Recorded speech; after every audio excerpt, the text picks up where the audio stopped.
प्रयागराज महाकुंभ में भगदड़ में कितने लोगों की मौत हुई है, इसकी आधिकारिक जानकारी अभी भी सामने नहीं आ पा रही है।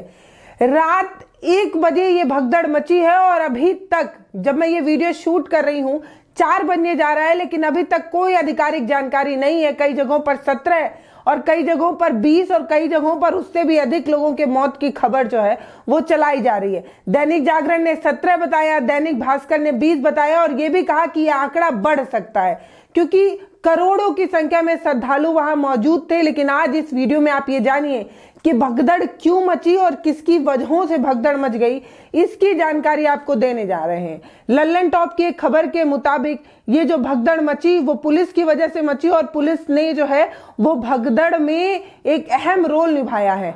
कई लोग जो अपने परिजनों को खो चुके हैं, कई माताओं के बेटे जो उनसे छूट चुके हैं, कई परिवारों के अपने प्रिय जो है वो अब इस दुनिया में नहीं है।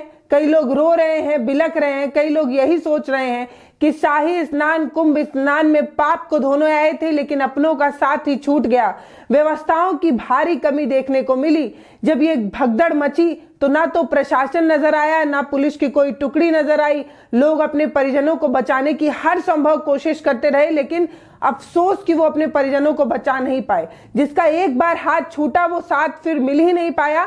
इसकी बड़ी अव्यवस्थाएं देखने को मिली। 3 घंटे 4 घंटे बाद पुलिस वहां पर आती है, लेकिन तब तक बहुत देर हो चुकी रहती है। कई महिलाएं रोकर, कई लोग रो रो कर ये बता रहे हैं कि पुलिस तो कहीं नजर ही नहीं आ रही थी और भगदड़ मचाने के लिए पुलिस जिम्मेदार है। इस तरीके के बयान भी द लल्लन टॉप की खबर के मुताबिक मैं आपके साथ साझा कर रही हूं। ये एक न्यूज आर्टिकल है जिसमें देखिए द लल्लन टॉप में ये खबर छापी गई है।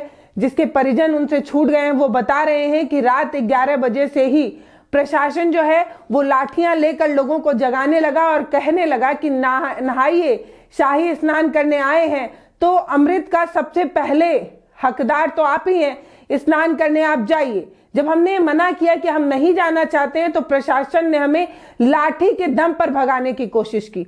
तब भी हमने कहा कि जब सुबह हो जाएगा, जब दोपहर हो जाएगी तब हम स्नान करेंगे। इस पर पुलिस वाले ने गाली गलौज भी की और हमें भगाने की कोशिश की। इस तरीके से प्रशासन जो है वो सबको उठा रही थी, भगा रही थी और भगाने की वजह से एक भीड़ जो है वो आगे की तरफ बढ़ जाती है और जो लोग लेटे रहते हैं उनको कचल कर आगे बढ़ जाती है। और यही बड़ी वजह है जिस वजह से ये सब कुछ हुआ। जिसके अपने छूट गए हैं वो रो रो कर ये बता रहा है कि प्रशासन रात 11 बजे से, यानी कि पुलिस रात 11 बजे से लाठी लेकर लोगों को जगा रही थी, भगा रही थी और जबरदस्ती स्नान करने के लिए फोर्स कर रही थी। पर्याप्त लाइट नहीं थी, करोड़ों की संख्या में लोग मौजूद थे। ऐसे में प्रशासन जब दबाव बनाती है तो लोग जो है वो भगदड़ का शिकार हो जाते हैं। कई बड़ी वजहों में से एक वजह जो लल्लन टॉप की खबर के मुताबिक है वो ये कि 11 बजे पुलिस जो है वो भगा रही थी और भगाने की वजह से जो है वो भगदड़ मची। हमने कहा कि हम सुबह होने के बाद ही डुबकी लगाएंगे या दोपहर बाद लगाएंगे, इस पर गाली देकर हमें भगाया गया। पुलिस वालों की गलती की वजह से सब कुछ हुआ है, ये सब कुछ पुलिस वालों ने कराया है। इस तरीके से कहते हुए महिलाएं जो है वो रोती नजर आती हैं। क्यों?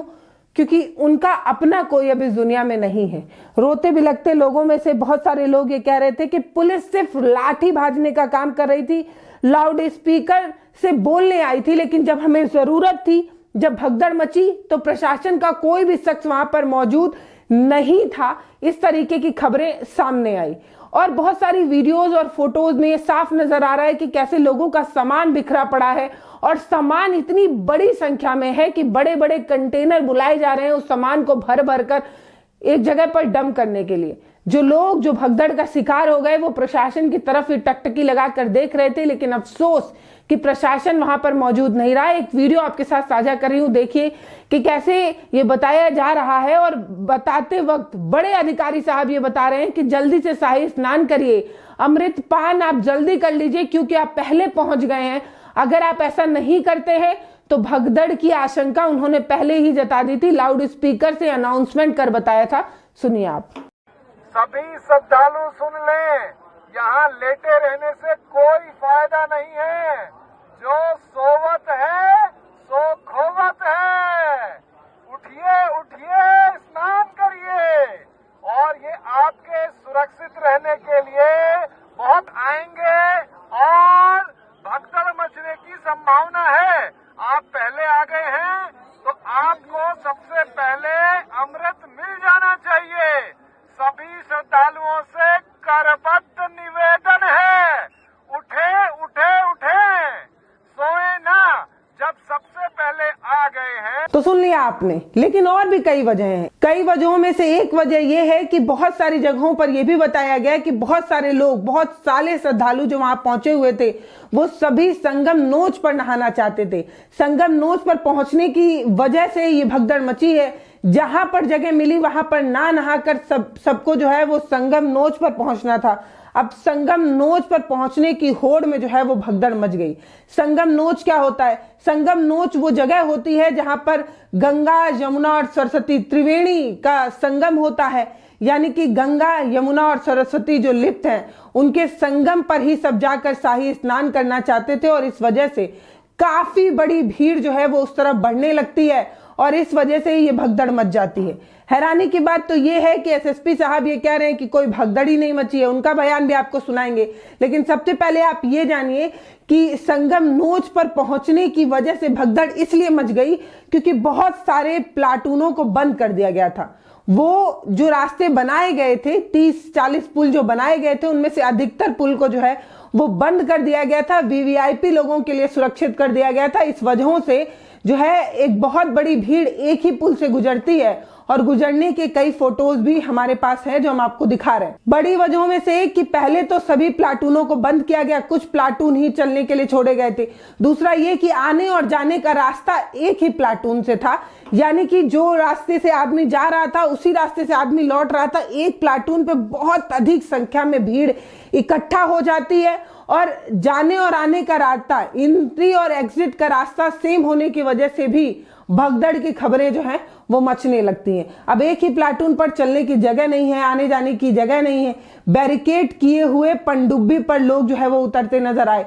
जो लाइन से रस्सी बांधी हुई थी उस रस्सी को क्रॉस कर लोग पनडुब्बी पर पैर रख रख कर जो है वो अलग अलग तरीके से एक किनारे से दूसरे किनारे पर पहुंचने की कोशिश करते रहे, जिनकी वजहों से भी जो है वो भगदड़ मची।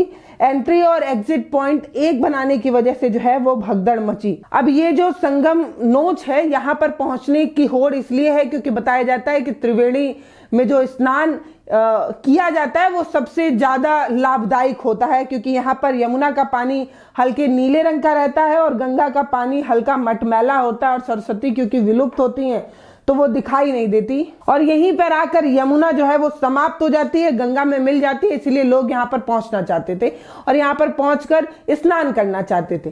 हालांकि प्रशासन और सरकार की तरफ से इस चीज की अपील कल ही कर देनी चाहिए थी कि जिसको जहां मौका मिले वो वहां पर स्नान करे, यानी कि गंगा के किसी भी कोने पर, किसी भी तट पर स्नान करना उतना ही लाभदायक होगा। हालांकि इस चीज को अब कहा जा रहा है जब भगदड़ मच गई है, अधिक लोगों की जान जाने की खबर है। कई लोग 50 की संख्या भी बता रहे हैं, घायलों की संख्या तो सामने ही नहीं आ पा रही है और लाशों का एक अंबार देखने को मिल रहा है। एम्बुलेंस जो है वो काफी सख्ती से काम करती नजर आ रही है। जो घायल है उसको अस्पताल पहुंचाने की पूरी कोशिश जो है वो की जा रही है, लेकिन ये सब जो कुछ भी हो रहा है वो सब कहीं ना कहीं प्रशासन और सरकार की बड़ी लापरवाही और सिस्टम फेल्योर की तरफ ही इशारा कर रहा है। मेला पुलिस अधिकारी है एसएसपी राकेश द्विवेदी, वो बड़ा ही हैरान करने वाला मामला जो है वो सामने आया है। उन्होंने कहा कि मेले में कोई भगदड़ ही नहीं मची है, कुंभ में कोई भगदड़ ही नहीं मची है। इस तरीके से एसएसपी राकेश तिवारी जो बयान देते हैं वो आपके साथ साझा कर रही हूँ। वो साफ कह रहे हैं कि कोई भगदड़ नहीं मची है और भगदड़ मचने वाली बात बिल्कुल झूठ है और इसमें ज्यादा संख्या में लोग जो है वो आ गए थे, भीड़ काफी ज्यादा थी। इसकी वजह से कुछ श्रद्धालु जो हैं वो घायल जरूर हुए हैं, लेकिन स्थिति को नियंत्रण किया जा चुका है और इस तरह की अफवाहों पर बिल्कुल भी ध्यान ना दिया जाए, इस तरीके का बयान वो दे रहे हैं। तो एक तरफ मोदी जी ये कह रहे हैं कि जिनकी जान गई उनसे सहानुभूति व्यक्त करते हुए इस तरीके की बात कर रहे हैं, योगी जी बात कर रहे हैं, लेकिन एसएसपी साहब राकेश द्विवेदी जी ये कह रहे हैं कि कोई भगदड़ ही नहीं मची है। तो ये जो सामान बिखरे हुए हैं वो किसके हैं? वो जो लोग रो कर बिलख कर ये बता रहे हैं कि अपनों का साथ छूट गया और ये साथ फिर कभी नहीं मिलेगा, वो जो पिता अपनी बेटी से गले लगाकर ये सांत्वना और ढाढ़स बनाने की कोशिश कर रहा है कि जो हुआ उसे स्वीकार करो, तो ये जो रोते बिलखते लोग हैं वो क्यों रो रहे हैं? इस तरीके से किसी की भी जिंदगी के साथ उपहास करना सही नहीं है। मानिए कि प्रशासन की लापरवाही या सिस्टम फेल्योर की वजह से ये सारी चीजें हुई है। यही मान लीजिए कि बहुत अधिक संख्या में लोग आ गए थे।